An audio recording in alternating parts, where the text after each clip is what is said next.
This is a story I'm not exactly proud of, mostly because of how naive I was back in middle school. I didn't know the first thing about talking to girls. I wasn't shy or awkward around my friends, but when it came to girls, I just froze. At that age, everyone's mindset suddenly shifts from girls are gross to I think I love her, practically overnight. And like a lot of 13-year-old boys, I was still catching up. This happened when I was in 8th grade around 2012. I was living in upstate New York, and gaming was basically my whole world. I, I played a ton of Call of Duty, Skyrim, and this obscure MMO called Eternal Odyssey, kind of like RuneScape meets MapleStory. I was in a guild, had a solid group of online friends, and one day I met a player named Luna. Her character was way higher level than mine, and she actually helped me grind XP and farm monsters. Eventually, we started messaging each other constantly. If one of us was online, the other would always join their party. Over time, she started opening up about personal things, family, school, where she lived, and I did too. She told me her name was Tessa, that she was 15, and that she lived in Syracuse about an hour away from me. It felt weird but exciting, like a digital pen pal who actually liked me. After a few weeks, we started texting outside the game using this app I had on my iPod Touch that let me message real phone numbers. She asked to see what I looked like, so I sent her a selfie, one of those cringy 8th grade bathroom mirror shots. She said I was cute, and sent back a picture of herself. She looked older, definitely around 15, just like she said. I was stunned. She was beautiful, and that made things start to feel real. Our chats got more flirty over the next couple of days, and eventually she said she wanted to meet up. I told her my parents were leaving for the weekend to visit family downstate, so I'd have the house mostly to myself. My older brother, Evan, was 18 at the time, so I asked him to hang out with friends that night. I said I wanted the house to myself for a bit. Tessa said that worked perfectly. She said her sister's friend lived close to me and could give her a ride. I gave her my address, stupidly, and told her to come by on Saturday night. When that night finally came, I was so nervous I could barely sit still. I cleaned my room, fixed my hair 3 different times, sprayed way too much cologne, the whole deal. Around 9:30 p.m., I got a text from her saying, "I'm here." I jumped up and ran to the front door. When I looked through the peephole, though no one was there. I texted her back saying I didn't see her. She replied, "Oops, I think I'm on the wrong street. Give me a sec." A few minutes later, she messaged again, "Okay, I'm here now. Come outside." I told her to ring the doorbell so I'd know it was her. Right after I hit send, ding dong, my heart was racing. But when I looked through the peephole, again, no one. Then suddenly a hand reached toward the door and knocked. I froze. I said, "Tessa?" My voice cracking a little. That's when a bald, middle-aged man stepped into view of the peephole and said, "Hey, it's Luna from Eternal Odyssey. Can we talk for a sec?" My stomach dropped. I ran back from the door, covering my mouth. My mind was spinning. This whole time, Tessa wasn't a teenage girl. It was a grown man. I grabbed the house phone and tried calling my brother. No answer. The man started ringing the doorbell again, over and over. I ran to my bedroom, locked the door, turned off the lights, and peeked through the blinds. That's when I saw him, standing right below my window, looking up at me. He started knocking on the glass, whispering things like, "We have such a good connection. I just want to talk." I called my brother again, this time whispering into the phone, "Evan, come home right now." That girl was a guy. He's outside my window. He didn't even hesitate. He said he was already in the car with a few of his friends and they were on their way. I hid in my parents' room upstairs while the man kept pacing around outside. My iPod kept lighting up with messages from him. "I didn't mean to scare you. You'll understand one day. Let's be friends." About 10 minutes later, I heard yelling outside. I ran to the window and saw my brother and 3 of his friends confronting the guy in the driveway. The man tried to talk his way out of it, saying something insane like, I was just teaching him a lesson about online safety. But when my brother pushed him, the guy panicked and sprinted to his car. One of my brother's friends threw a rock that shattered his back window as he sped off down the street. We called the cops afterward, but they never found him. That night messed me up for a while, knowing that for weeks I had been opening up to someone who was pretending to be a teenage girl, when really it was a predator, who probably planned something much worse. I was lucky. If my brother hadn't gotten home when he did, I honestly don't know what would have happened.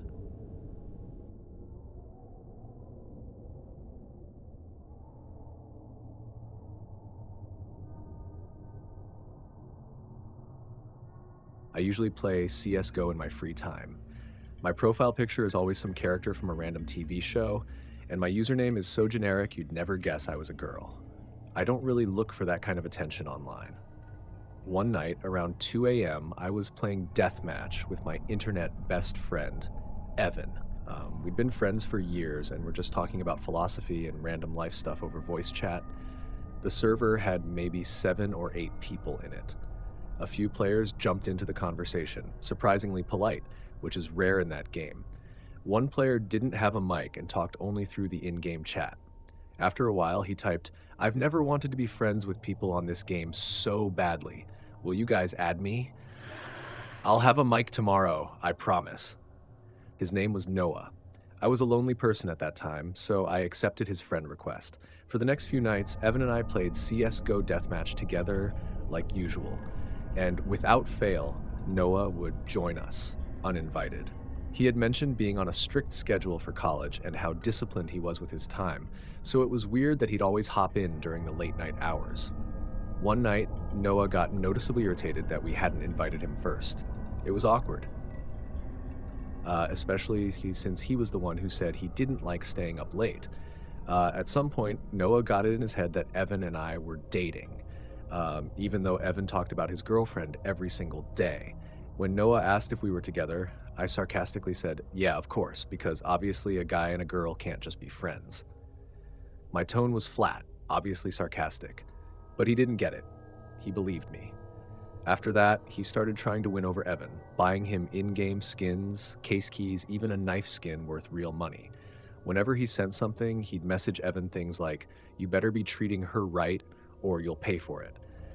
Evan isn't confrontational, so he never replied. He'd just tell me about the messages afterward.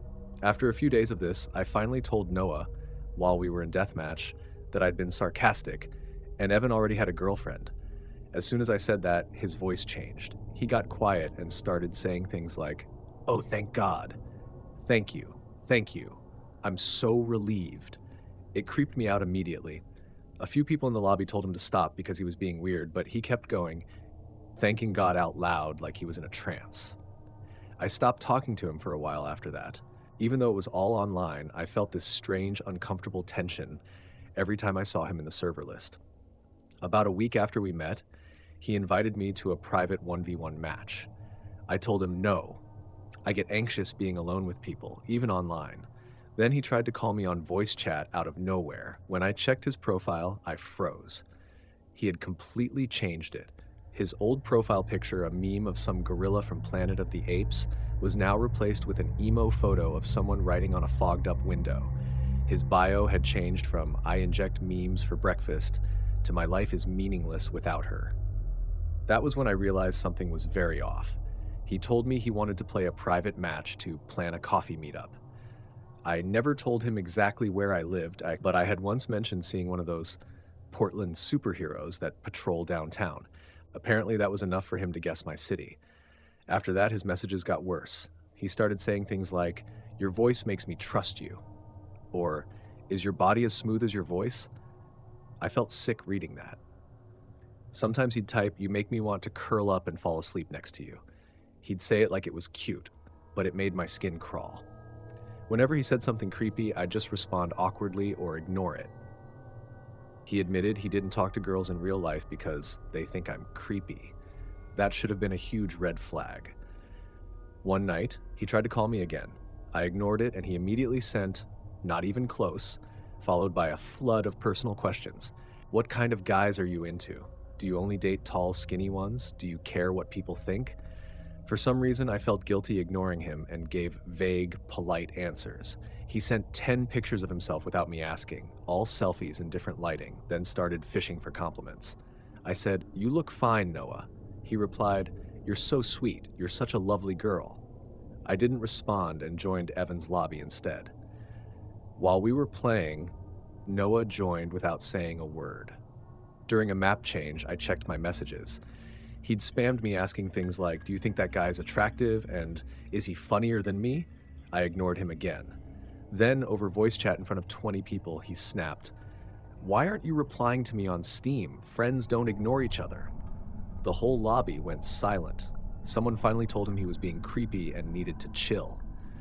Noah started screaming, full on screaming, calling that person names and claiming, "You don't know her like I do." Then he rage quit. An hour later, I opened my Steam messages. It was a mess, a roller coaster of emotions, apologizing, then threatening, then apologizing again. I told him he was taking this friendship way too seriously and needed a break. He agreed, or so I thought. The next morning, I woke up to dozens of new messages. "I need you. I'm at the hospital." Right away, I noticed he was logged in on a web browser, even though he said he was on his phone. I remembered him telling me he broke his phone weeks ago, so I knew he was lying. I asked why he was in the hospital. He said, "I was puking blood all night. My parents just brought me here." He kept updating me, claiming his parents were crying in the hallway and that security guards wouldn't let him in the doctor's office because he wasn't ready for the news yet. Then suddenly, they just told me I have cancer, stage 4 skin cancer. I almost laughed out loud. I asked, "Didn't you just get there a couple hours ago?" He said yes, that he got cancer from cutting off a mole on his chest. That's when I told him I knew he was lying. I told him how cruel it was to fake something like that, especially since my stepmom actually died of cancer. Immediately, he changed his story. "I'm sorry. I panicked. I don't have cancer. I have type 1 diabetes. I just didn't want you to think I was fat." That was the last straw. I blocked him on everything. About 6 months later, I saw him in real life. It was at a street fair in Portland. I knew it was him immediately from his voice. It was so distinct.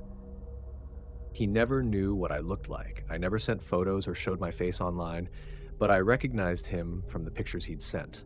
I didn't say a word. I just walked the other way. And I've never played a public match of CS:GO the same way again.